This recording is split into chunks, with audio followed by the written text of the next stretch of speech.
sacuudiga oo khilaafay amarkii nebi moxamed nabadgelye naxariis korkiisa ha ahaatee uu ku mamnuucay in la booqdo magaalada al-Ula. maxaad ka taqaanaa magaaladan? taariikhdeeda maxaad ka haysaa? muxuu yahay damaca sacuudiga ee magaaladan? haddaba si aad u hesho jawaabaha su'aalahan dhammayso muuqaalka warbixintan la yaab kale oo xogo badan oo ka qarsoon daaha ka rogi doonta. al-Ula waa magaaladii ay ku noolaayeen qoomkii nebi saalax calayhi salaam ee samuud, kuna taala dalka boqortooyada sacuudi arabiya. qoomkii halka ayaa ku caanbaxay madax adeeg iyo in nebi saalax calayhi salaam ay xujeeyaan, iyaga oo ku yidhi noo caddee in nebi aad tahay adiga oo la imanaya wax mucjiso ah. markaa kadib nebi saalax allaha ka raalli noqdee ayaa waxa uu la yimid xujo cad, hal irmaan oo caana badan, taasi oo dadkii madaa'in saalax ku noolaa ay caanaha ay ka cabbi jireen. nebi saalax ayaa dadkii degmadaasi kula dardaarmay inaysan hashii ilaah ee xujada cad ee aan la dafiri karin ahayd aysan dilin, kana faa'iidaystaan haddii ay dilaanna ay cawaaqib xumo ay ka dhaxli doonaan. reer samuud oo awalba dhaga adeeg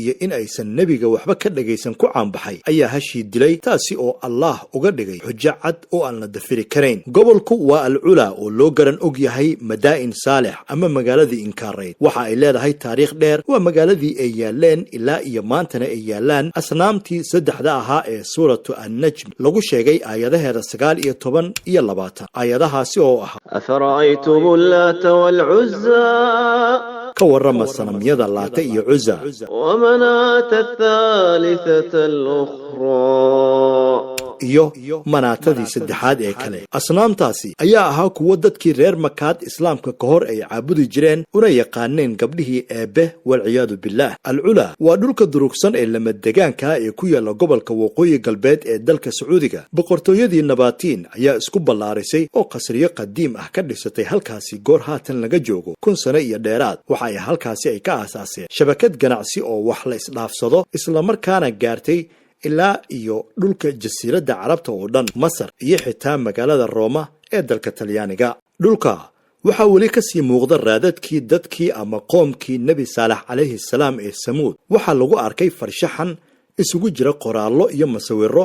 waxaa sidoo kale weli ka muuqda dhismayaal aasmay oo qadiim ah, derbiye la qoray oo wax lagu dhigay, iyo xitaa sawirada geel la rumaysan yahay inay dhaqan jireen wakhtiga. waa xadaarad aasantay oo halkaasi ka jiri jirtay islaamka ka hor. dhagaxa guduudan ee saxaraha hoostiisa ayaa waxaa laga soo saaray qolfoof dad iyo weliba agabkii ay dadkaasi ay isticmaali jireen. magaalada al-Ula waxaa dhinac ka maray oo mamnuucay in la galo ama la dego nebigeenni moxamed nabadgelye naxariiso korkiisa ha ahaatee. waxaa lagu rogay qoomkii samuud kadib markii ay nebi saalax calayhi salaam ay caasiyeen kana dhaga adeygeen. waxaa lagu salliday dhulgariir, magaaladii iyo degaankii ku xeernaa oo dhan dhulka lala jaray. waxaa sidoo kale ku kacay dabaylo iyo duufaanno cagta mariyey oo laayay nebi moxamed nabadgelye naxariiso korkiisa ha ahaatee. degaankaasi uu halaagu uu ka dhacay waxa uu soo maray isaga iyo asxaabta markii ay ka soo laabteen dagaalkii tabuuk, waana uu diiday in la galo magaalada. isaga iyo asxaabtuna waxa ay ka cabbeen oo keliya ceel magaalada ka soo durugsan oo biyo macaan oo ay ka cabbi jirtay hashii madida ahayd ee nebi saalax. haddaba dulucda warbixintan aan u daadegne wakhti xaadirkan ama hadda maxaa ka socda halkaasi? magaalada al-Ula ee inkaartu ay ku dhacday ee la diiday in la booqdo ama la dego, hadda waxaa xalaaleeyey oo amarkii nebi moxamed nabadgelye naxariiso korkiisa ha ahaatee jebiyey, iskana diiday amiirka boqortooyada sacuudiga maxamed bin salmaan. waxa uu sheegay in degaanka al-Ula uu u rogayo goob dalxiis si dalku uu lacag badan uu u sameeyo. waxa uu ka sameeyey goobo qurxoon oo martida lagu soo dhoweeyo. waxa uu al-Ula uu ku tilmaamay goob soo jiidasho leh, taariikh leh, isla markaana adduunka oo dhan laga soo booqan doono.